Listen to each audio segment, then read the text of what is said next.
Hello students, Tapovan group of school સંચાલિત આપણી online channel તપોવન science academy chapter number 3 જેના lecture number 11ની અંદર હું રસાયણ વિજ્ઞાન શિક્ષક યશ જરીવાલા ફરી તમારું હાર્દિક સ્વાગત કરું છું. ગઈકાલના લેક્ચરની અંદર આપણે એવું જોયું હતું કે વિદ્યુત વિભાજન એટલે શું, એટલે કે એની પ્રાસ્તાવિક માહિતી, અને એ વિદ્યુત વિભાજન માટે માઇકલ ફેરાડે આપેલા તેના બે નિયમો, પહેલો નિયમ અને બીજો નિયમ તમે બરાબર વાંચીને રીડ કરી દીધું હશે, લખી દીધું હશે એટલી હું આશા રાખું છું. અને પ્લસ ફેરાડેના નિયમની જે આધુનિક રજૂઆત હતી એના વિશેની ટોટલ ચર્ચા આપણે કરી ચૂક્યા છે. હવે આપણે એ જોઈશું કે વિદ્યુત વિભાજન જ્યારે જુદા જુદા વિદ્યુત વિભાજ્યનું કરવામાં આવે, અલગ અલગ વિદ્યુત વિભાજ્યના પીગલિત કે જલીય દ્રાવણનું જ્યારે કરવામાં આવે ત્યારે આપણે કઈ કઈ બાબતોને ધ્યાનમાં રાખવાની છે એની ચર્ચા હવે આપણે આજના લેક્ચરની અંદર કરીશું. અને વિદ્યુત રાસાયણિક અને વિદ્યુત વિભાજન એ બંને કોષના તફાવત વિશેની પણ આપણે ચર્ચા કરવાના છીએ. હવે તમને અહીંયા સ્ક્રીન ઉપર એવું દેખાય છે કે વિદ્યુત વિભાજનથી પ્રાપ્ત જે નિપજો આપણને મળે છે એનો આધાર કયા કયા પરિબળો ઉપર રહેલો છે. ઓકે, પણ એના પર જતાં પહેલાં હું વિદ્યુત વિભાજનીય કોષની અંદર જે પ્રોસેસ થાય છે અને એ પ્રોસેસ કેવી રીતે થઈને આપણને નિપજ મળશે એની થોડી માહિતી તમને આપું. તો વિદ્યુત વિભાજનીય કોષની અંદર બાહ્ય સ્ત્રોત ધરાવતા વોલ્ટેજ યુક્ત બેટરીનો ઉપયોગ થાય છે, બરાબર, જેને ઓલરેડી આપણે એવું કહી દઈએ કે તે એક્સટર્નલ છે, જે આપણે વિદ્યુત રાસાયણિક કોષની અંદર પણ જોયું છે. હવે બાહ્ય વોલ્ટેજ એટલે કે બાહ્ય સ્ત્રોત ધરાવતા વોલ્ટેજ એનો મતલબ એવો થાય કે અહીં તમારે બેટરી મારફત વિદ્યુતીય ઉર્જા આપવાની છે. હવે વિદ્યુતીય ઉર્જા તમારે આપવાની છે એટલે રેડોક્સ પ્રક્રિયા આપમેળે નહીં થશે. આ બાહ્ય વિદ્યુતીય સ્ત્રોત ધરાવતા બેટરીમાંથી જે વોલ્ટેજ મળશે એને ધ્યાનમાં રાખીને એનોડ અને કેથોડ ઉપર અનુક્રમે ઓક્સિડેશન અને રિડક્શન અર્ધ પ્રક્રિયાઓ થશે. હવે આ પ્રોસેસ જે છે તે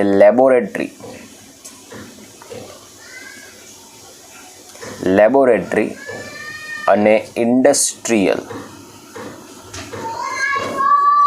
પ્રયોગશાળામાં અને ઔદ્યોગિક એમ બંને રીતે આનો ઉપયોગ કરવામાં આવે છે. પણ આપણે જે શીખવાના છે એ ઇન્ડસ્ટ્રીયલ નિપજ આપણને મળવાની છે, ઔદ્યોગિક નિપજ મળવાની છે, એને ધ્યાનમાં રાખીને જ આપણે પર્ટિક્યુલર ચર્ચા કરીશું.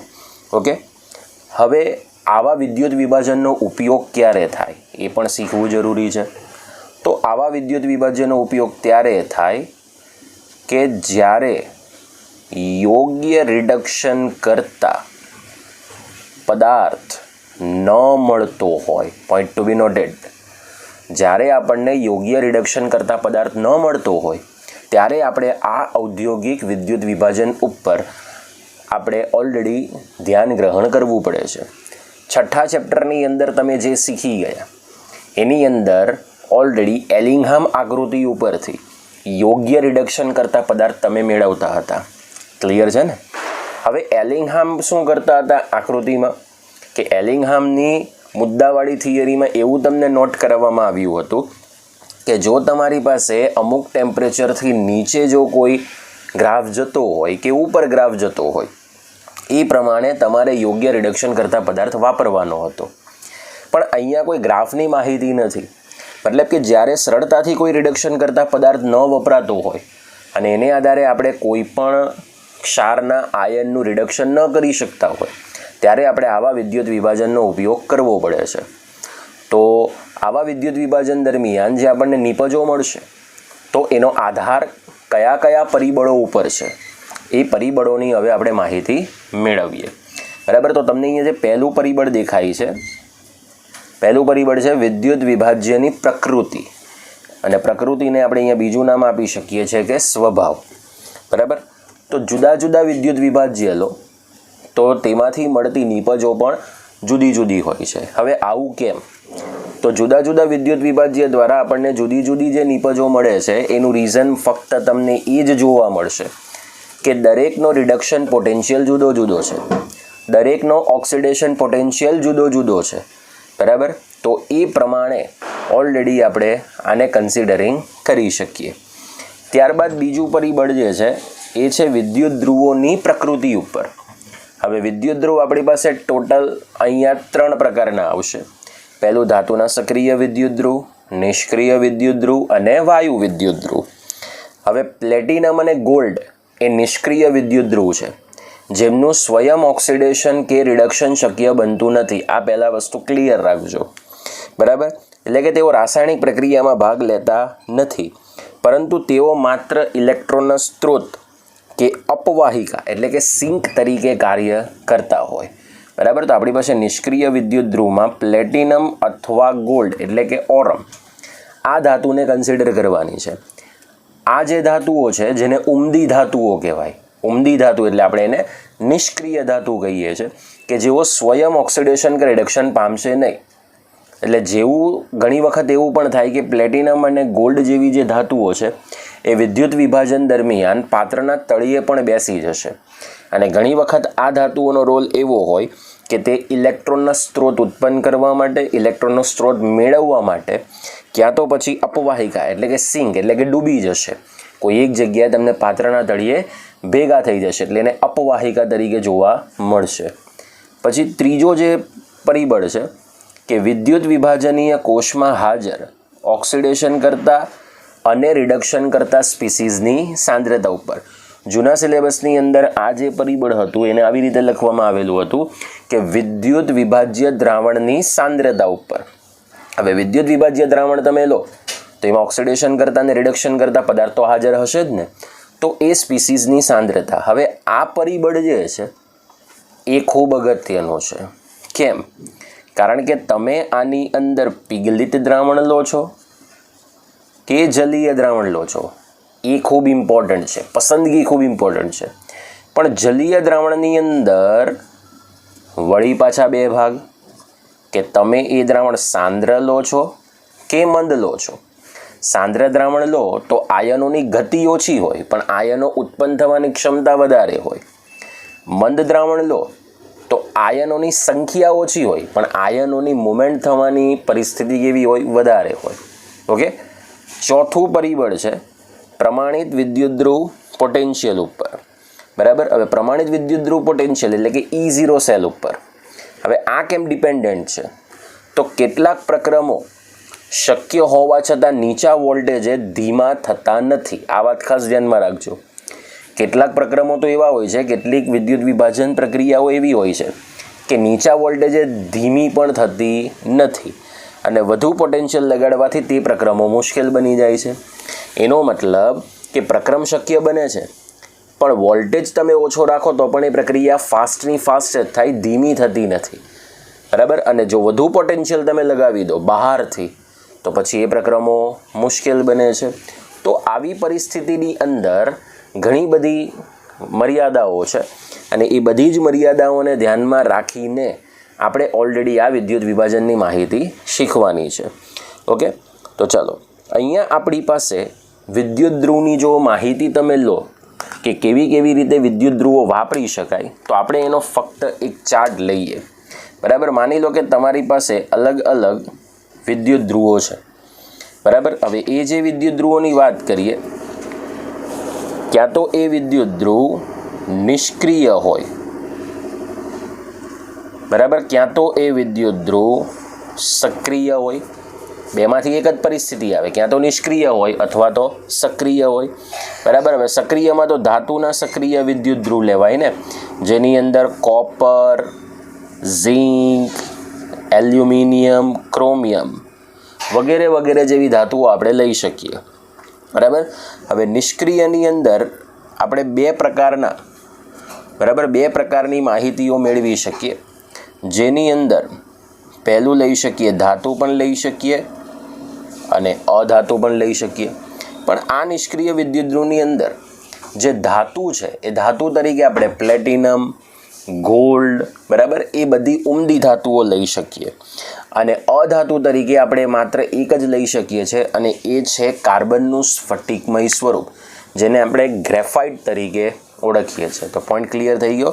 તો વિદ્યુત ધ્રુવો તમારે કઈ રીતે વાપરવા, મતલબ કે એ દ્રાવણમાં જે વિદ્યુત ધ્રુવો ડૂબાડો એને અનુરૂપ આપણે અહીંયા વિદ્યુત વિભાજન શીખવાનું છે. જો નિષ્ક્રિય વિદ્યુત ધ્રુવો ડૂબાડો તો વિદ્યુત વિભાજનથી મળતી નીપજ અલગ હશે, અને જો ધાતુના સક્રિય વિદ્યુત ધ્રુવને ડૂબાડો તો તેનાથી પણ મળતી વિદ્યુત વિભાજનની નીપજ કેવી હશે? જુદી હશે. ઓકે, તો હવે આપણે પહેલા ક્ષાર પિગલિત NaClનું વિદ્યુત વિભાજન જોવાના છે. ઓકે, એટલે આ જે વિદ્યુત ધ્રુવો છે એમાં તમારે એનોડ કેથોડની પસંદગી જ ખૂબ અગત્યની છે કે એનોડ કેથોડ તમે નિષ્ક્રિય વાપરો છો. હા, ઘણા કિસ્સાની અંદર છે ને મિશ્ર ધાતુ પણ વપરાય, અને મિશ્ર ધાતુને પણ નિષ્ક્રિય વિદ્યુત ધ્રુવની અંદર જ કન્સિડર કરવાનું છે. ઓકે, તો ચલો આપણે શરૂઆત કરીએ પિગલિત NaClનું વિદ્યુત વિભાજન. વિદ્યાર્થી મિત્રો, આપણી પાસે NaClની પિગલિત સાંદ્રતા હોય, એટલે કે પીગાડેલ NaCl હોય, તો ત્યારે આપણે વિદ્યુત વિભાજન કેવી રીતે કરી શકીએ એની સંપૂર્ણ માહિતી તમને અહીં આપવામાં આવી છે. ઓકે, તો પિગલિત NaClનું જ્યારે વિદ્યુત વિભાજન કરવાનું હોય ત્યારે તમારે એનોડ ગ્રેફાઇટનો બનાવવાનો છે, અને કેથોડ એ સ્ટીલ મિશ્ર ધાતુનો તમારે બનાવવાનો હોય છે. તો ગ્રેફાઇટના એનોડ અને સ્ટીલ મિશ્ર ધાતુના કેથોડ બનાવીને જ્યારે પિગલિત NaClનું વિદ્યુત વિભાજન કરવામાં આવે તો એનોડ ઉપર ડાયક્લોરિન વાયુ અને કેથોડ ઉપર સોડિયમ ધાતુ પ્રાપ્ત થાય છે. બરાબર.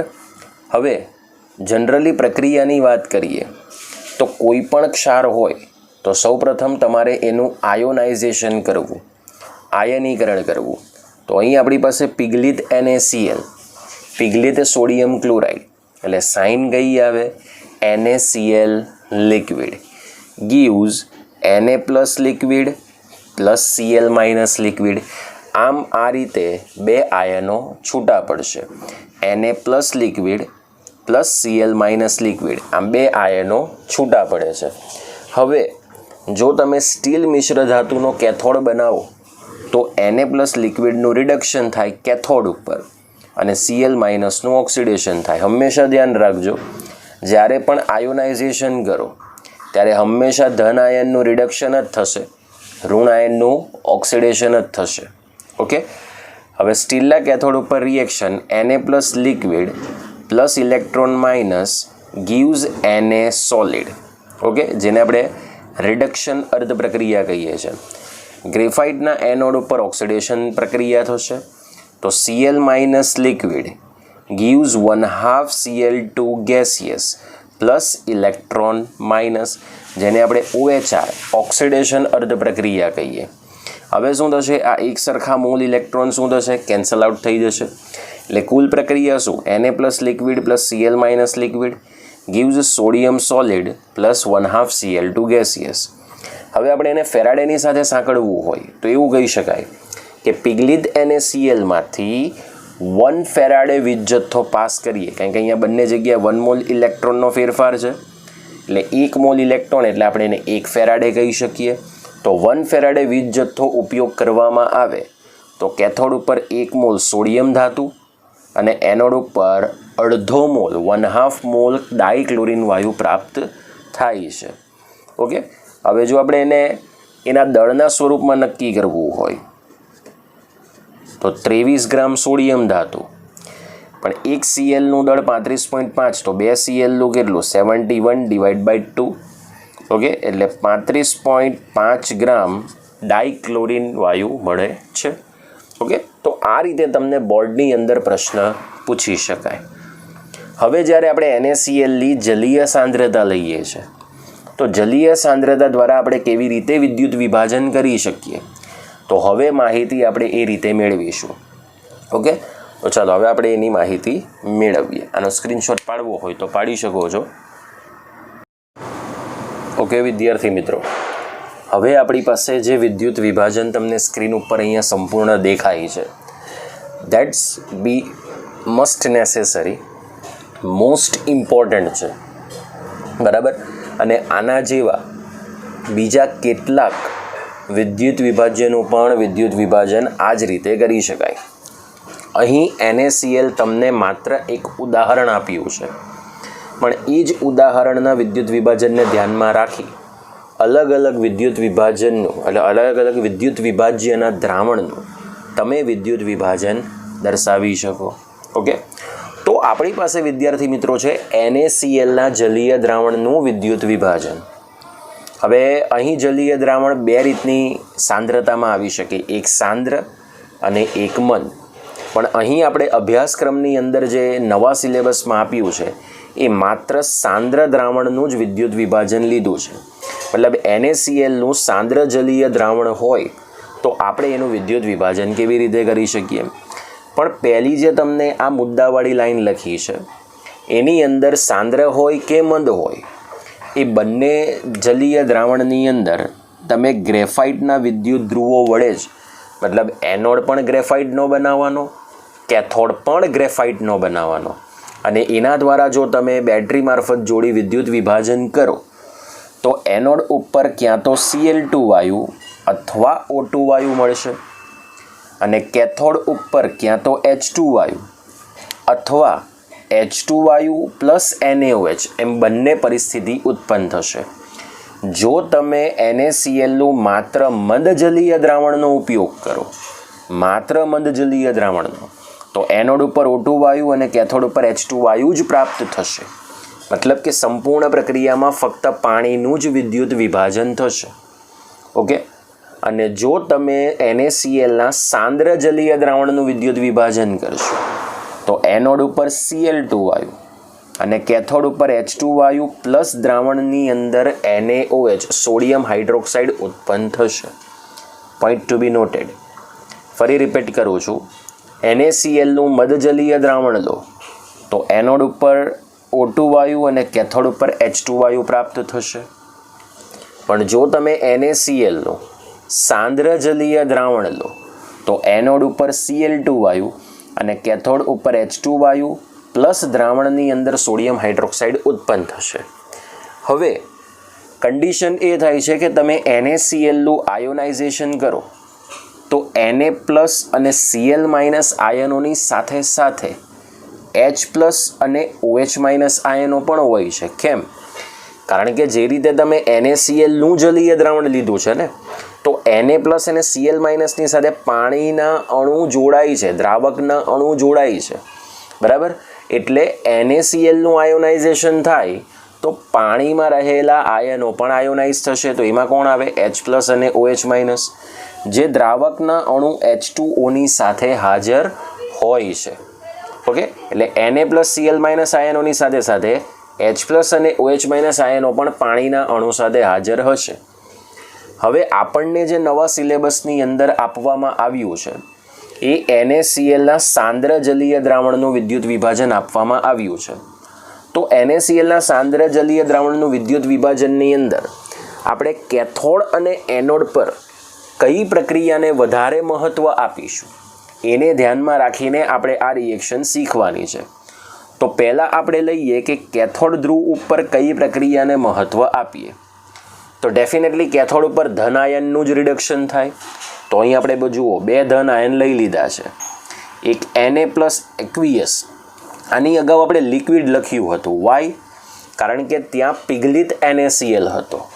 અહીં આપણી પાસે જલીય NaCl છે તો સોડિયમનો આયન પણ કઈ સ્થિતિમાં આવશે? જલીય સ્થિતિની અંદર જ આવશે. પોઈન્ટ ક્લિયર થાય છે? સો Na plus aqueous plus electron minus gives Na solid. Okay, અને બીજી રિએક્શન છે H plus aqueous plus electron minus gives 1/2 H2 gaseous. બંનેમાં આપણે 1 ફેરાડ એટલે કે 1 મોલ ઇલેક્ટ્રોનના જથ્થાનો જ ઉપયોગ કર્યો છે. તો સોડિયમ આયનનું રિડક્શન થઈને સોડિયમ ધાતુ મળે એનો જે રિડક્શન પોટેન્શિયલ છે એ છે -2.71 વોલ્ટ. બરાબર? તમે અહીં માત્ર E0 પણ લખી શકો છો. ઓકે, કંઈ ખોટું નથી. અને હાઇડ્રોજન આયનનું H2ની અંદર રિડક્શન થાય તો એનો E0 સેલ આપ્યો છે 0.0 વોલ્ટ. બરાબર?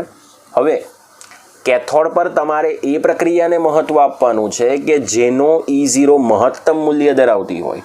એટલે અહીં આપણે E0ના વધારે મૂલ્ય ધરાવતી પ્રક્રિયાને મહત્ત્વ આપીશું. તો ડેફિનેટલી જે સેકન્ડ રિએક્શન છે એ આપણે કેથોડ ઉપર રિડક્શન પ્રક્રિયા તરીકે લઈ શકીએ છીએ.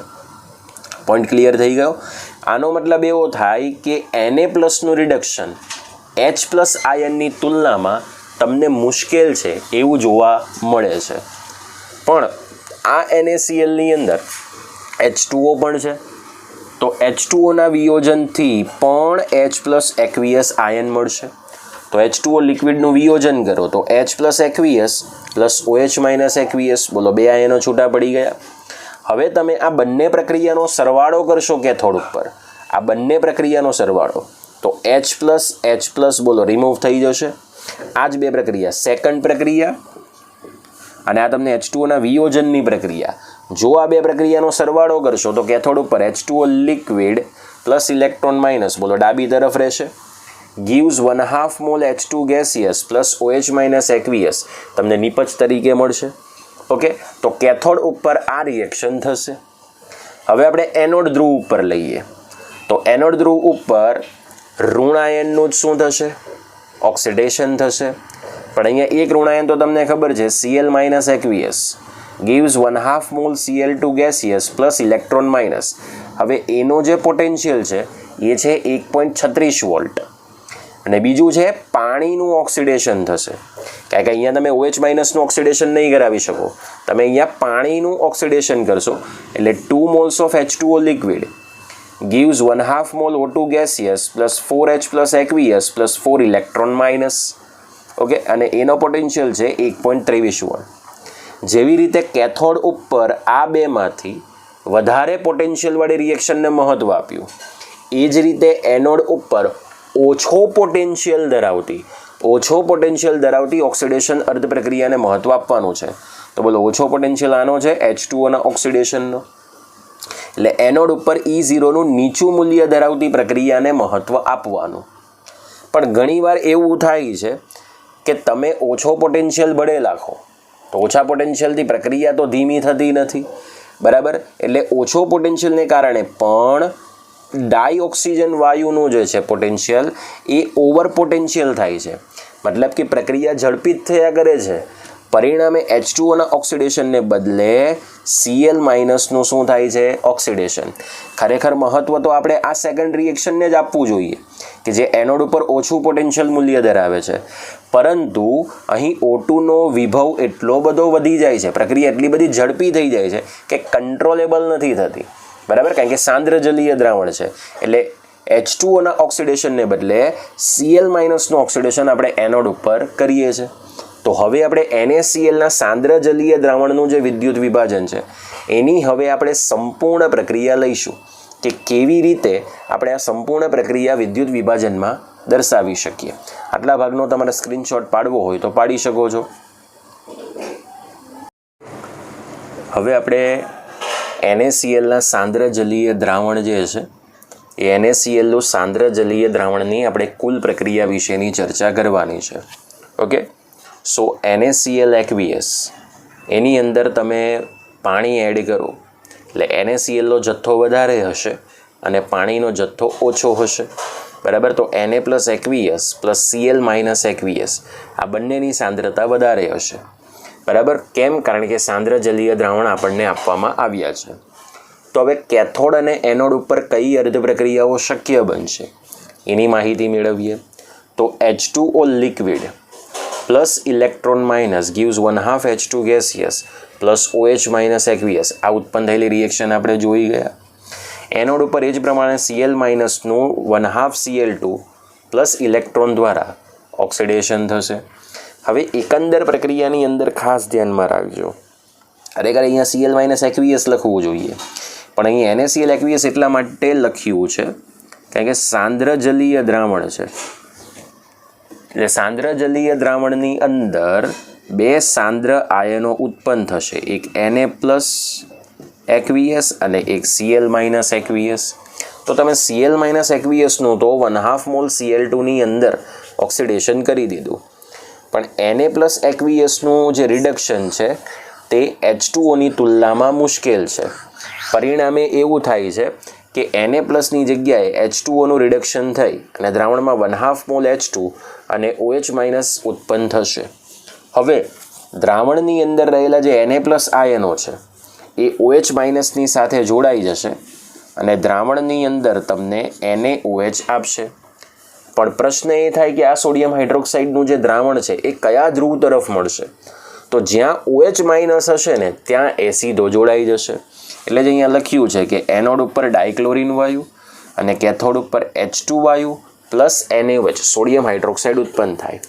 હવે આ બધી જ પરિસ્થિતિ તમે 1 ફેરાડે વીજ જથ્થો એટલે કે 1 મોલ ઇલેક્ટ્રોનનો ઉપયોગ કરો તો તમને આ પ્રમાણેની માહિતી મળે છે. પણ જો એની જગ્યાએ તમે 2 ફેરાડે ઉપયોગ કરો તો આ બંને રિએક્શનને તમારે 2 વડે ગુણી નાખવાનું. બરાબર, આ બંને રિએક્શનને તમે 2 વડે ગુણી નાખો તો આ કુલ પ્રક્રિયાને પણ તમારે 2 વડે જ ગુણવું પડશે. આ વાત થોડી તમે ધ્યાનમાં રાખજો. એટલે ઘણીવાર બોર્ડની અંદર એ રીતે પણ પ્રશ્ન પૂછાય કે જો તમે NaClના સાંદ્ર જલીય દ્રાવણનું વિદ્યુત વિભાજન કરો તો કેથોડ ઉપર કેટલા મોલ સોડિયમ હાઇડ્રોક્સાઇડ દ્રાવણ ઉત્પન્ન થાય છે? તો કેટલા મોલ આવશે? 2 મોલ આવશે. હવે 1 મોલ NaOHનું આણ્વીય દળ કેટલું? 40 ગ્રામ પર મોલ. તો 2નું કેટલું આવશે? 80 ગ્રામ પર મોલ. હવે અહીં જે બોર્ડનો પ્રશ્ન પૂછાય છે એ બોર્ડનો પ્રશ્ન બહુ વિશિષ્ટ છે, બરાબર ધ્યાનથી સાંભળજો કે NaClના સાંદ્ર જલીય દ્રાવણનું વિદ્યુત વિભાજન કરો તો NaClના સાંદ્ર જલીય દ્રાવણનું વિદ્યુત વિભાજન કરવામાં આવે તો તેની અંદર કયા ધ્રુવ તરફ બરાબર સોડિયમ હાઇડ્રોક્સાઇડનું દ્રાવણ મળે છે? તો કેથોડ ધ્રુવ તરફ. આ પહેલો પ્રશ્ન. બીજો પ્રશ્ન, NaClના સાંદ્ર જલીય દ્રાવણનું વિદ્યુત વિભાજન કરતા બરાબર કેથોડ તરફ ફિનોલ્ફથેલિન સૂચક ઉમેરતા કયો રંગ પ્રાપ્ત થશે? તો કયો રંગ પ્રાપ્ત થશે? આછો ગુલાબી. કેમ? કારણ કે તમે જોઈ શકો છો કેથોડ તરફ સોડિયમ હાઇડ્રોક્સાઇડ ઉત્પન્ન થાય એ બેઝ છે અને ફિનોલ્ફથેલિન બેઝની સાથે આછો ગુલાબી રંગ તમને આપે છે. ત્રીજો પ્રશ્ન, બરાબર આ મળતું અંતિમ દ્રાવણ કહેવાય. આ અંતિમ દ્રાવણ છે જે કેથોડ ઉપર તમને મળશે H2 વાયુની સાથે સાથે. ઓકે. ત્રીજો પ્રશ્ન, NaClના સાંદ્ર જલીય દ્રાવણનું વિદ્યુત વિભાજન કરવામાં આવે તો મળતા અંતિમ દ્રાવણની pH જણાવો.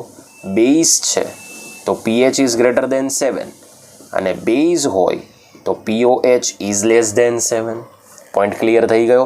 તો આ 2 રીતે તમને પ્રશ્ન પૂછી શકાય. બરાબર, તો આવી રીતે તમે ઓલરેડી ક્લેરિફાઈ કરી શકો. તો આ હતું NaClના સાંદ્ર જલીય દ્રાવણનું વિદ્યુત વિભાજન જે આપણે ગ્રેફાઇટના વિદ્યુત ધ્રુવો વડે કરી શકીએ. ઓકે, ચલો હવે આપણે NaClનું મંદ જલીય દ્રાવણ હોય તો મંદ જલીય દ્રાવણનું વિદ્યુત વિભાજન કેવી રીતે કરી શકીએ એની આપણે હવે માહિતી મેળવીશું. સમજાયું? ઓકે વિદ્યાર્થી મિત્રો, હવે આપણી પાસે જે તમને સ્ક્રીન ઉપર દેખાય છે એ છે NaClના મંદ જલીય દ્રાવણનું વિદ્યુત વિભાજન. તો NaClના મંદ જલીય દ્રાવણનું વિદ્યુત વિભાજન કરો એટલે એની સામાન્ય રિએક્શન આ પ્રમાણે થશે કે NaCl aqueous plus H2O gives Na plus aqueous plus Cl minus aqueous. Point clear થાય છે? હવે NaClનું મદજલીય દ્રાવણ છે તો NaClના મદજલીય દ્રાવણની અંદર પાણીનો જે જથ્થો હોય એ વધારે હોય અને NaClનો જે જથ્થો હોય એ ઓછો હોય. તો પરિસ્થિતિ એવું થાય છે કે પાણીનો જથ્થો વધારે હોવાને કારણે આ પ્રક્રિયામાં ફક્ત પાણીનું જ વિદ્યુત વિભાજન થશે. ઇન ધ સેન્સ એનોડ ઉપર પાણીનું જ ઓક્સિડેશન, કેથોડ ઉપર પાણીનું જ રિડક્શન.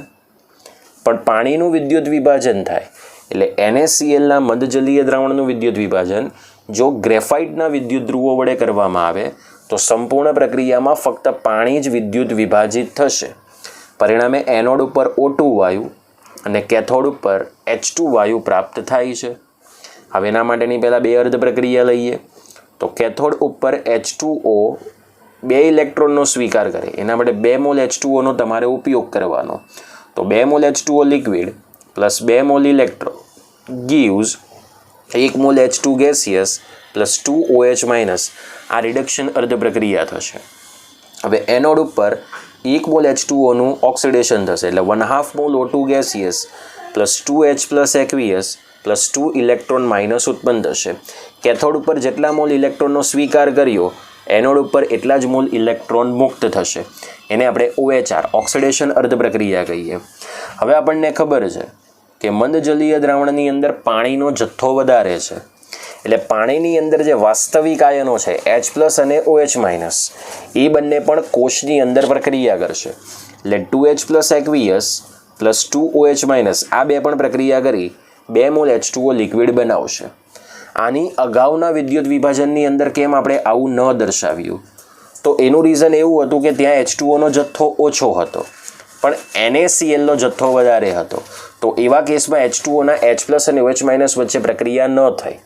પણ અહીં આપણે ઓલરેડી પાણીનો જથ્થો વધારે લીધો છે એટલે પાણીની અંદર સમાવિષ્ટ જે વાસ્તવિક આયનો છે H પ્લસ અને OH માઇનસ એ બંને પણ એકબીજા સાથે રાસાયણિક પ્રક્રિયા કરશે અને પાણીનું નિર્માણ કરીને આપશે. હવે આપણી પાસે આજે 3 પ્રક્રિયા છે. એ 3 પ્રક્રિયાનો આપણે શું કરવાનો? સરવાળો. તો ચલો કેટલી વસ્તુ કેન્સલ આઉટ થશે? 2OH minus 2OH minus cancel out થશે. 2 ઇલેક્ટ્રોન કેન્સલ આઉટ થશે. 2H પ્લસ બોલો કેન્સલ આઉટ થશે. બરાબર. 2H2O કેન્સલ આઉટ થશે. તો બાકી શું રહ્યું? 1 mall H2O liquid gives 1/2 mall O2 gaseous plus H2 gaseous. હવે આ જે તમને અડધો મોલ O2 મળે છે તે એનોડ પર મળે છે અને સંપૂર્ણ 1 મોલ તમને H2 મળે છે એ કેથોડ પર મળે છે. હવે આની અંદર બોર્ડની અંદર પ્રશ્ન એકવાર એવો પૂછાયો હતો ગુજકેટમાં કે NaClના મંદ જલીય દ્રાવણનું વિદ્યુત વિભાજન કરવામાં આવે તો નીચેના પૈકી તમને કયો સાચો જવાબ જોવા મળે? હવે જેનું વિદ્યુત વિભાજન થાય એ સંપૂર્ણ રીતે વપરાય પણ જેનું વિદ્યુત વિભાજન ન થાય એ એઝ ઇટ ઇઝ રહેશે. એની સાંદ્રતા ઓલરેડી વધવાની છે. તો આમાં સંપૂર્ણ પ્રક્રિયાની અંદર પાણીનું જ વિદ્યુત વિભાજન થયું તો પાણી વપરાશે પણ NaClનો જથ્થો સાંદ્રતા જે છે એ શું થશે? વધશે. તો ત્યાં જે ઓપ્શન્સ હતા એ ઓપ્શનમાં સાચો જવાબ આવતો હતો NaClનું સાંદ્રણ વધે. ઓકે, તો તમારે ઓપ્શન સિલેક્શન જોવાનું કે કઈ રીતના ઓપ્શન્સ આપ્યા છે અને પછી તમારે ઓલરેડી એનો જવાબ આપવાનો પ્રયત્ન કરવાનો. પણ આની pH બદલાવાની નથી. અહીં pH = 7 રહેશે. વાય? કારણ કે ક્ષાર જ હતો અને પાણીનું જ વિદ્યુત વિભાજન થયું. તો અહીં મળતું અંતિમ દ્રાવણ જે છે એમાં પાણીનું જ વિદ્યુત વિભાજન થયું. તો ડેફિનેટલી આમાં pHમાં કોઈ ફેરફાર થતો નથી. હવે NaCl જેવા બીજા કયા એવા ક્ષારો છે જેનું આપણે વિદ્યુત વિભાજન સેમ NaCl જેવું દર્શાવી શકીએ? તો એમાં એક આવી શકે KCl, બીજું આવશે AlCl3, ત્રીજું આવશે MgCl2. બરાબર. પછી તમે એના સિવાયના ઘણા બધા લઈ શકો છો. બરાબર. વિદ્યુત વિભાજ્ય પણ NaCl જેવું વિદ્યુત વિભાજન એની સાંદ્રતા જેવું દર્શાવવું હોય તો એની અંદર KCl, AlCl3, MgCl2 બરાબર એ બધાનું તમે આ રીતે દર્શાવી શકો છો. ઇવન CaCl2 કેલ્શિયમ ક્લોરાઇડનું પણ વિદ્યુત વિભાજન સેમ NaClની સાંદ્રતા જેવું જ દર્શાવી શકો છો. પોઈન્ટ ક્લિયર થઈ ગયો? તો આ હતું વિદ્યાર્થી મિત્રો NaClની અલગ અલગ સાંદ્રતા ધરાવતા દ્રાવણોના વિદ્યુત વિભાજન. ઓકે, તો આ તમે ક્લિયર કરી નાખજો. બરાબર. અને KCl, AlCl3, MgCl2 ને કેલ્શિયમ ક્લોરાઇડવાળી જે માહિતી છે એ તમારે જાતે તૈયાર કરવાની. બરાબર. હવે પ્રશ્ન તમને એમ થાય વિદ્યાર્થી મિત્રો કે સર દાખલાની અંદર ખબર કેવી રીતે પડે? તો દાખલાની અંદર તો તમને ઓલરેડી આપી દેવામાં આવશે કે એનોડ ઉપર પર્ટિક્યુલર કઈ નિપજ છે, કેથોડ ઉપર પર્ટિક્યુલર કઈ નિપજ તમને મળે છે. ઓકે, તો એ પ્રમાણે પછી તમારે દાખલો ગણવાનો હોય છે. ક્લિયર થઈ ગયું? તો આ હતું NaClના મદ જલીય દ્રાવણનું વિદ્યુત વિભાજન. હવે આપણે જોઈએ કોપર સલ્ફેટના જલીય દ્રાવણનું વિદ્યુત વિભાજન. હવે આપણે બીજા પ્રકારનું વિદ્યુત વિભાજન જોઈએ જેમાં આપણે ઉદાહરણ તરીકે સિલેક્ટ કર્યું છે કોપર સલ્ફેટ. કોપર સલ્ફેટનું આપણે જલીય દ્રાવણ લઈએ. બરાબર. સાંદ્ર લો કે મંદ લો બરાબર, એનાથી કોઈ ફરક પડતો નથી. તો કોપર સલ્ફેટના જલીય દ્રાવણનું વિદ્યુત વિભાજન આપણે બે રીતે કરી શકીએ. મતલબ કે કોપર સલ્ફેટના જલીય દ્રાવણમાં બે જુદા જુદા પ્રકારના વિદ્યુત ધ્રુવો વાપરીને આપણે એનું વિદ્યુત વિભાજન બે રીતે દર્શાવી શકીએ છીએ. જેની અંદર પહેલું તમને દેખાય છે કોપરના સક્રિય વિદ્યુત ધ્રુવો, મતલબ કે એનોડ પણ કોપરનો અને કેથોડ પણ કોપરનો. તો કોપર સલ્ફેટના જલીય દ્રાવણનું વિદ્યુત વિભાજન આપણે કોપરના વિદ્યુત ધ્રુવો વડે જો કરીએ તો એનોડની જે કોપર ધાતુ છે એ દ્રાવણની અંદર જઈ કેથોડ ધ્રુવ ઉપર જમા થાય છે. મતલબ કે એનોડ ઓક્સિડાઇઝ થશે, મતલબ કે કોપર ઓક્સિડાઇઝ થશે અને એ જ ઓલરેડી કોપરની અંદર ફરીથી પાછી જમા થશે. આવું કેમ? તો જે અહીં આપણી પાસે કોપર ધાતુ છે, બરાબર, એ કોપરનો વિદ્યુત ધ્રુવમાં એનોડ વિદ્યુત ધ્રુવ જે છે એ સક્રિય છે અને એનોડ વિદ્યુત ધ્રુવ સક્રિય હોવાથી તે ઓક્સિડેશન પ્રક્રિયા અનુભવે છે. તો એનોડ જે બનાવેલો છે તે અશુદ્ધ કોપરનો છે, એટલે એ Cu સોલિડ Cu+2ની અંદર ઓક્સિડેશન પામશે, એટલે Cu+2 એક્વિયસ +2 ઇલેક્ટ્રોન માઇનસ. બરાબર, સોરી, આને આપણે OHR પ્રક્રિયા કહીશું. પ્રક્રિયા ઉલટી લખાઈ ગઈ છે. બરાબર, આ રિએક્શન છે OHR અને આ રિએક્શન છે RH. પોઈન્ટ ક્લિયર થાય છે? ઓકે, ચલો. Cu solid convert into Cu+2 aqueous +2 electron minus. હવે આ કેથોડ જે છે તે શુદ્ધ કોપરનો છે. હવે જેટલા પણ દ્રાવણમાં ઉત્પન્ન થયેલા Cu+2 આયનો છે એ 2 મોલ ઇલેક્ટ્રોનનો સ્વીકાર કરી Cu સોલિડની અંદર રૂપાંતરણ પામશે, એટલે એ છે રિડક્શન અર્ધ પ્રક્રિયા. તો સંપૂર્ણ કોષ પ્રક્રિયા શું છે? તો અશુદ્ધ એનોડ એ શુદ્ધ કોપરની અંદર, એટલે કે શુદ્ધ કેથોડની અંદર જમા થશે.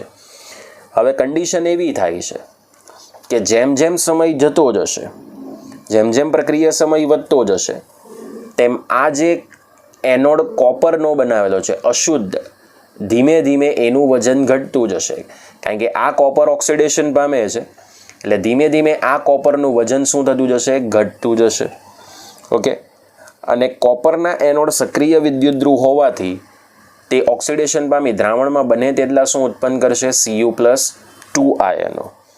અને દ્રાવણમાં રહેલા જે Cu+2 આયનો ઓલરેડી જે છે, બરાબર, એ રિડક્શન પ્રક્રિયા અનુભવીને શુદ્ધ કોપર ધાતુની અંદર રૂપાંતરણ પામશે.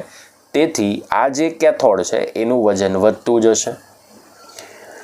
હવે અશુદ્ધ કોપરને એનોડ બનાવી યોગ્ય વિદ્યુત દબાણે જો વિદ્યુત વિભાજન કરીએ, આ અશુદ્ધ કોપર જે છે એને જ એનોડ બનાવી યોગ્ય વિદ્યુત દબાણે જો વિદ્યુત વિભાજન કરીએ તો એની અંદર પણ કેટલીક અશુદ્ધિઓ હશે. કારણ કે અશુદ્ધ કોપર છે એટલે એની અંદર કેટલીક અશુદ્ધિઓ મેન્શન થયેલી હશે એની સાથે, કારણ કે આપણે પૃથ્વીના પેટાળમાંથી જ મેળવવાના છે કોપર.